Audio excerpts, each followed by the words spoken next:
Report तो आपने देखी, लेकिन कमिश्नर साहब ने प्रोजेक्ट को लेकर बड़ी बात कह दी है। उन्होंने कहा है कि जुलाई तक अगर प्रोजेक्ट पूरा नहीं होता तो संबंधित संस्था के खिलाफ कार्रवाई की जाएगी। देखिए, अभी स्मार्ट सिटी बोर्ड की बैठक हुई थी, उसमें अवगत कराया गया है कि अधिकांश प्रोजेक्ट 31 जुलाई तक पूर्ण हो जाएंगे। एक मुगल पुलिया जो बनने का प्रोजेक्ट है, उसमें अभी टेंडरिंग की कार्रवाई की जा रही है और उसका टेंडर आवंटन होगा तो उसमें थोड़ा समय लगेगा। बाकी प्रोजेक्ट हमको आश्वासन दिया गया कि 31 जुलाई तक पूर्ण हो जाएंगे। डिले हुए हैं प्रोजेक्ट में समय समय पर जो सीईओ स्मार्ट सिटी उनके द्वारा पेनल्टी आदि कार्रवाई की गई है, लेकिन जो बाकी प्रोजेक्ट जिनमें रोड आपने बताई वो भी शामिल हैं और वाटर सप्लाई भी शामिल है, वो सारे 31 जुलाई तक करने का हमको आश्वासन दिया है। तो अब देखिए, विस्तार से जानिए कि आगरा स्मार्ट सिटी प्रोजेक्ट में आखिर खेल क्या है। स्मार्ट सिटी के तहत यहां integrated control and command centre की स्थापना हुई। 282 करोड़ रुपए से integrated control and command centre की स्थापना की गई। ना तो पूरी तरह कैमरे काम कर रहे हैं और ना ही ट्रैफिक मैनेजमेंट सिस्टम दुरुस्त है। यहां 43 जगहों पर पैनिक अलार्म बटन लगाए गए थे। ज्यादातर जगहों पर यह अलार्म बटन खराब है। शहर में 63 जंक्शन पर 1176 कैमरे लगाए गए, लेकिन सैकड़ों कैमरे काम नहीं कर रहे हैं। स्मार्ट सिटी प्रोजेक्ट के सीईओ निखिल पुंडे के मुताबिक 940 कैमरे ही काम कर रहे हैं। साथ ही डोर टू डोर कूड़ा कलेक्शन को लेकर एडवांस व्यवस्था बनाई गई थी, उसका भी पता नहीं है। तो ये कुछ तमाम व्यवस्थाएं की जानी चाहिए थी, लेकिन ये ठीक ढंग से इंप्लीमेंट नहीं हुई है। और इस पर और ज्यादा बारीकियां समझते हैं हमारे संवाददाता नितिन उपाध्याय से आगरा से हमारे साथ जुड़ चुके हैं।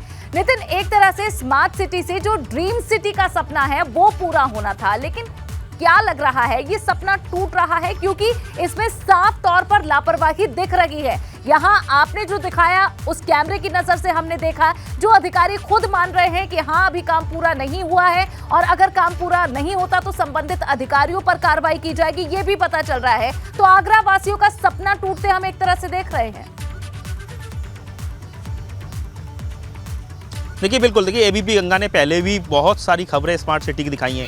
स्मार्ट सिटी के नाम पर किस तरीके से अधिकारियों ने स्मार्टनेस के साथ अपनी जेबें भरी हैं, लेकिन सवाल ये उठता है कि 19 प्रोजेक्ट, करीब 1000 करोड़ के प्रोजेक्ट हैं, जिसमें सबसे बड़ा प्रोजेक्ट है ICC integrated control and command centre. पूरे शहर को इस तरीके से लाइक इजराइल की तरीके से पूरे शहर को एक तरह से फुल प्रूफ करना था, लेकिन ना पैनिक अलार्म बटन काम कर रहे हैं, ना शहर के चौराहों पर जंक्शंस पर लगे हुए कैमरे करीब आधे कैमरे काम नहीं कर रहे हैं और 1176 कैमरे लगाए गए हैं। तो आप समझ सकते हैं स्मार्टनेस के नाम पर, स्मार्ट सिटी के नाम पर जनता के साथ सीधे सीधे धोखा है। ताजगंज से लगते हुए तमाम वार्ड हैं, जो ताजगंज में 9 वार्ड हैं जिनका पूरी तरह से डेवलपमेंट होना था, लेकिन जुलाई में प्रोजेक्ट पूरा करने की बात स्मार्ट सिटी की तरफ से कहा जा रहा है, लेकिन अभी भी ऐसी हालत है कि सीवरेज है वो उफान पर है, लगातार गलियां टूटी पड़ी हुई हैं, खस्ता हाल सड़कें हैं। इसके साथ ही तमाम जो प्रोजेक्ट्स हैं कई बार लगातार डिले चल रहा है। तो स्मार्ट सिटी के नाम पर 1000 करोड़ का भारी भरकम ये प्रोजेक्ट है, लेकिन ज़्यादातर कहा जाए जो प्रोजेक्ट हैं वो डिले चल रहे हैं। ज़्यादातर प्रोजेक्ट में बंदरबांट हुआ है और हाल ये है कि अभी हाल ही में एडवाइजरी कमेटी के तमाम जो विधायक और सांसद स्मार्ट सिटी प्रोजेक्ट में जो मेंबर होते हैं, उन्होंने इसको लेकर एक पूरी तरह से नाराजगी व्यक्त की है। और जीएस धर्मेश जो आगरा छावनी से विधायक हैं, उनका कहना है कि उन्होंने वो ताजगंज क्षेत्र के तमाम जो खस्ताहाल सड़कों के फोटोग्राफ्स खींचे हैं, वो मुख्यमंत्री से मिलकर इसकी शिकायत करेंगे। देखिए, इससे पहले भी एबीपी गंगा ने कई सारी खबरें दिखाई हैं कि आगरा में स्मार्ट सिटी के नाम पर किस तरीके से पैसे का बंदरबांट हुआ है। चाहे आप देखिए मेजर रोड का डेवलपमेंट के नाम पर आप देख लीजिए, फिर आप चाहें आप माइनर रोड्स का पूरा प्रोजेक्ट देख लीजिए, वाटर सप्लाई के नाम पर आप देख लीजिए, या ICC, अगर ICC integrated control and command centre, Agra में आधे से ज़्यादा कैमरे काम नहीं कर रहे हैं। अगर कोई घटना होती है तो किस तरीके से क्या पुलिस उन CCTV कैमरों के जरिए अपराधियों को पकड़ पाएगी?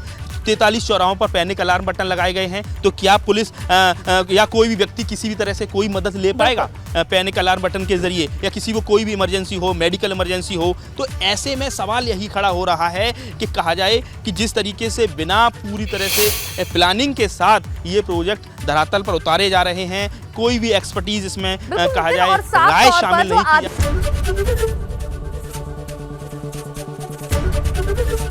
एबीपी गंगा, खबर आपकी, जुबान आपकी।